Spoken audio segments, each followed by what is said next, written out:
हमारा हर कार्य, हर विचार, हर कदम जीवन के एक अज्ञेय चक्र में बंधा होता है। यदि हम दूसरों को तकलीफ देते हैं, तो क्या वह वापस नहीं आएगा? हमें यह समझना होगा कि कर्म का कोई अंत नहीं है, यह एक निरंतर चलते रहने वाली प्रक्रिया है। हर एक व्यक्ति की भूमिका इसी चक्र में बंधी होती है, और जो भी हम करते हैं, उसका परिणाम एक दिन हमारे पास वापस आता है। रिश्तों में भी कर्म का बड़ा प्रभाव होता है। हम जो करते हैं, वह हमारे रिश्तों को प्रभावित करता है। अगर किसी से हम कुछ बुरा करते हैं, तो हमें यह समझना चाहिए कि वह कर्म एक दिन हमारे साथ भी घटित हो सकता है।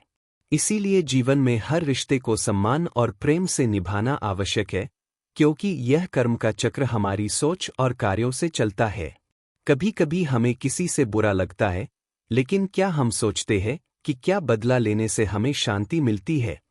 असल में केवल क्षमा ही कर्मों के चक्र को संतुलित करती है। जब हम किसी को माफ करते हैं, तो हम न केवल अपने मन को शांति देते हैं, बल्कि अपनी आत्मा को भी शुद्ध करते हैं। यही एक सच्चा कर्म है, जो हमें जीवन में आगे बढ़ने की शक्ति देता है। क्या आपने कभी सोचा है कि आपकी एक छोटी सी मुस्कान या एक सहायता का कार्य दूसरों के जीवन को कैसे बदल सकता है? यही कर्म है। एक छोटी सी मदद भी एक बड़ा बदलाव ला सकती है।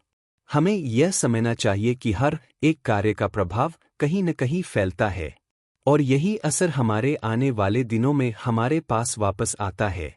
कर्मों के चक्र में एक और महत्वपूर्ण तत्व है ईश्वर का आशीर्वाद। जब हम अपने कर्मों को सही दिशा में रखते हैं और ईश्वर में विश्वास रखते हैं, तो हमारे जीवन के कष्ट और समस्याएं दूर हो जाती है। ईश्वर का आशीर्वाद हमारे कर्मों को शुद्ध करता है और हमें जीवन में सही रास्ते पर चलने की शक्ति देता है। आपका हर विचार भी एक कर्म होता है। जब हम सकारात्मक सोचते हैं और अच्छा करते हैं, तो यह न केवल हमारे जीवन को बल्कि पूरे समाज को प्रभावित करता है। हर अच्छा कार्य एक सकारात्मक परिवर्तन लाता है। यह हम पर निर्भर करता है कि हम अपनी सोच और कर्मों को किस दिशा में मोड़ते हैं। यही है सच्चा कर्म, सकारात्मकता के साथ हर कदम बढ़ाना। महात्माओं और संतों ने हमेशा हमें यही सिखाया है कि हमारे कर्म हमारे भविष्य का निर्धारण करते हैं। उन्होंने हमें यह भी बताया कि जीवन में दुख और सुख का आना जाना सिर्फ हमारे कर्मों के अनुसार होता है। हमें जीवन में हर पल अपने कर्मों को नियंत्रित करना चाहिए, क्योंकि यही कर्म हमारे जीवन को आकार देते हैं। अंत में यही कहा जा सकता है कि जीवन के हर क्षेत्र में कर्म का प्रभाव रहे। हमें अपने हर कार्य में सोच समझ कर कदम बढ़ाना चाहिए, क्योंकि यही वही कर्म है जो हमारे जीवन की दिशा को तय करता है।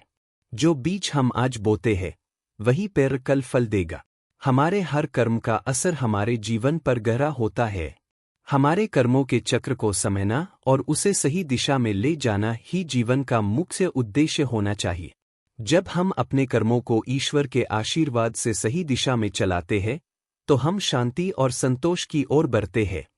कर्म के चक्र से मुक्त होने का एकमात्र तरीका है ईश्वर के प्रति पूर्ण समर्पण। जब हम अपने सभी कर्मों को उनके हाथों में सौंप देते हैं, तो हमें कोई बंधन नहीं होता। यही सच्ची स्वतंत्रता है।